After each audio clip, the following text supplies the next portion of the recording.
அஸ்ஸலாமு அலைக்கும் சுவை விரும்பிகள். எல்லாரும் நல்லா இருக்கீங்களா? Welcome to my channel Amina's cook book. இன்னைக்கு நம்ம குக் புக்ல தாலிச்சா செய்ய போறோம்.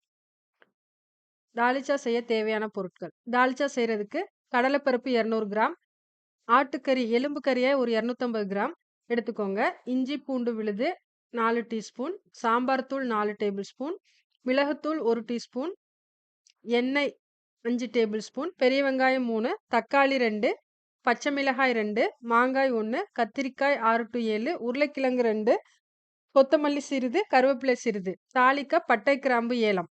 இப்போ நான் ஒரு குக்கர் அடுப்புல வச்சு, அதில எலும்பு கறிய உள்ள போட்டு 2 கப் தண்ணி ஊத்தி, சிறிதளவு இஞ்சி பூண்டு, கொஞ்சமா உப்பு சேர்த்து, குக்கர விசில் போட்டு 6 to 8 விசிலுக்கு நான் வேக விட்டுக்கிறேன். இன்னொரு குக்கர் அடுப்புல வச்சு, அதில கடலைப்பருப்ப சேர்த்து 2 கப் தண்ணி சேர்த்து, கொஞ்சமா ஆயில் சேர்த்து வேக வைங்க. ஆயில் எதுக்கு நான் சேர்க்கிறேன் அப்படின்னா, பருப்பு வேகும்போது தண்ணி வந்து பொங்கி வெளியில வராது. இத வேக வைக்கும்போது 6 to 8 விசில் போட்டுக்கோங்க. பருப்பு நல்லா மசிஞ்சு வந்துரும்.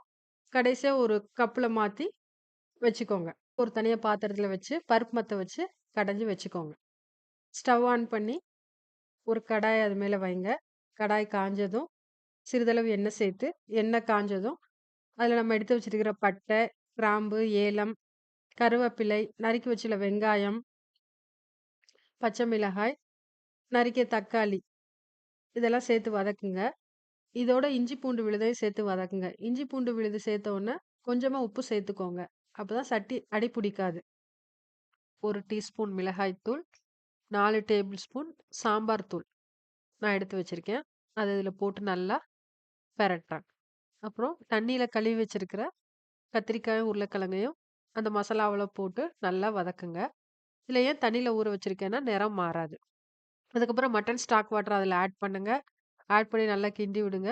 ஆல்ரெடி மசிச்சு வச்சிருக்கிற கடல பருப்பையும் சேர்த்து இதில போட்டு மிக்ஸ் பண்ணுங்க. நல்லா கொதிக்க விடுங்க குழம்ப. குழம்பு நல்லா கொதிக்கட்டும். ஒரு 15 மினிட்ஸ் கொதிக்கும். கொதிச்ச பிறகு மாங்காய போட்டு, மாங்காய் வெந்த உடனே கொத்தமல்லி இலைகளையும் போட்டு இறக்கிருங்க. இப்ப நமக்கு தால்ச்சா ரெடி ஆயிருச்சு. தால்ச்சாவுக்கு ஒரு சூப்பர் காம்பினேஷன் கீ ரைஸ்.